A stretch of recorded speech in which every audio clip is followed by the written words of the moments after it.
I'm just thinking again about what those routine or stereotypical procedures are that the mind or the brain performs upon the inputs from our senses. And again, I'm drawing from, although only slightly now, from Newberg and D'Aquili's idea of cognitive operators, which, just to reiterate briefly, that's what they claim, Andrew Newberg chiefly, claims are kind of routine procedures that are carried out on the input from the senses, what our eyes see, what our ears hear, to kind of process information and turn it into sense, turn it into ideas and concepts and information and knowledge and experience and those kind of things.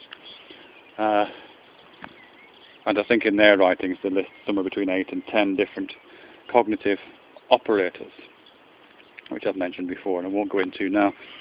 But I think in addition to the ones that they're talking about, there are, or I should just say, of course, that they may be completely wrong, that the 8 to 10 cognitive operators that they list may be incorrect. Quite likely, it seems to me, but it does seem intuitively likely that there is some kind of set of routine operations that are carried out. It might not be those specific ones, but there does seem to be evidence that there are kind of subroutines going on in the brain which do process information and turn it into sense and understanding and experience. So if it's not those 10, it must be something else. But the one I've just been thinking about, which doesn't feature in Newberg and D'Aquili's list, is to do with agency. And I know this that I think it's called Justin Barrett, the researcher I'm thinking of right now. He talks about a kind of cognitive operation that we have that he refers to as the hyperactive agency detector, the HAD, which he says is the propensity we have to look at events in the world or look at objects or kind of real world physical phenomena and attribute agency to them. Say a person is behind that, some kind of mental life is supporting that behaviour, whatever it may be. And he accounts, I think, either Justin Barrett himself or other people writing after him, use that idea to account for things like gods and spirits and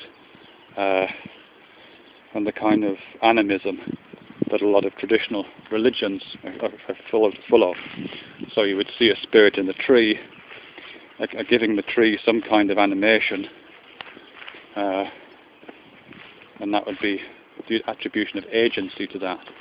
And although there is some evidence that we do tend to do that, certainly from my understanding, experiments with children and adults actually, when they're asked to describe the movements of just animated geometrical shapes, would tend to use the language of agency.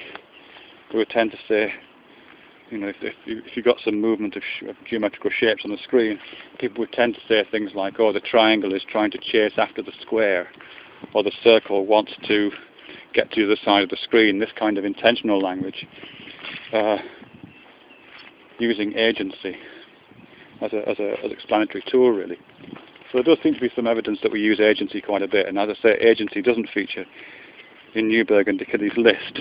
They have things like causality, there's a causal operator, and causation can suggest agency.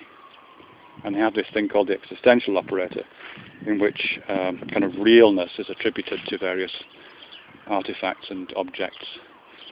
So we know the difference between a picture of something and the thing itself, because we mobilize our existential operator in terms of the real thing, but not in terms of the picture, or in terms of an imaginary scene in our minds. But as I said, I don't think that quite captures this idea of agency. I think one of the things about agency, which I find, and I might be overstepping the bounds of the term completely here, is the extent to which agency is kind of omnipresent, or is experienced as being omnipresent.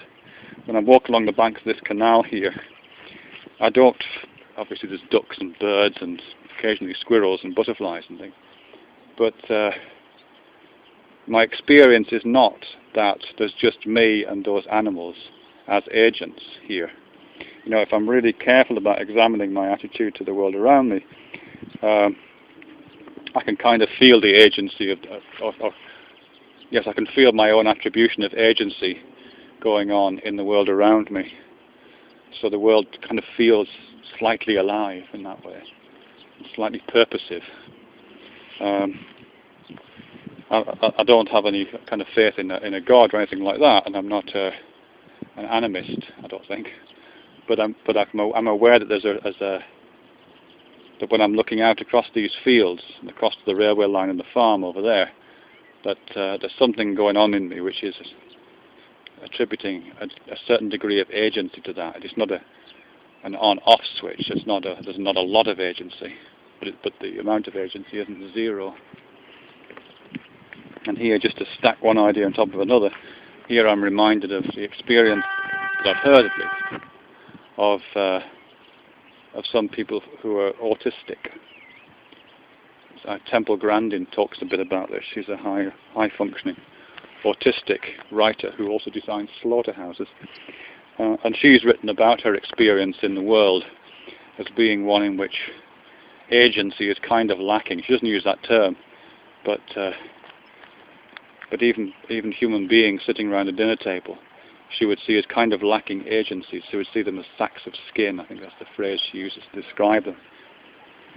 And as I think I mentioned in the video some time ago, there's a character in one of Philip K. Dick's stories who lives in Tomb World, what's called Tomb World.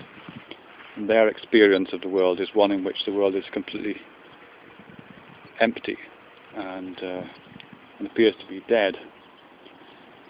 The suggestion being, of course, that the world that we normally live in is not like that. It's not dead.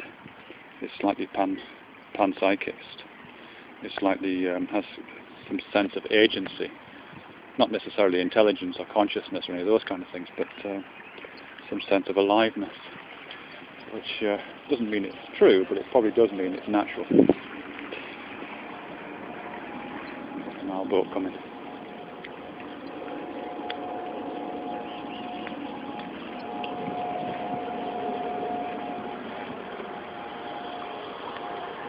Morning. We're not speaking. No.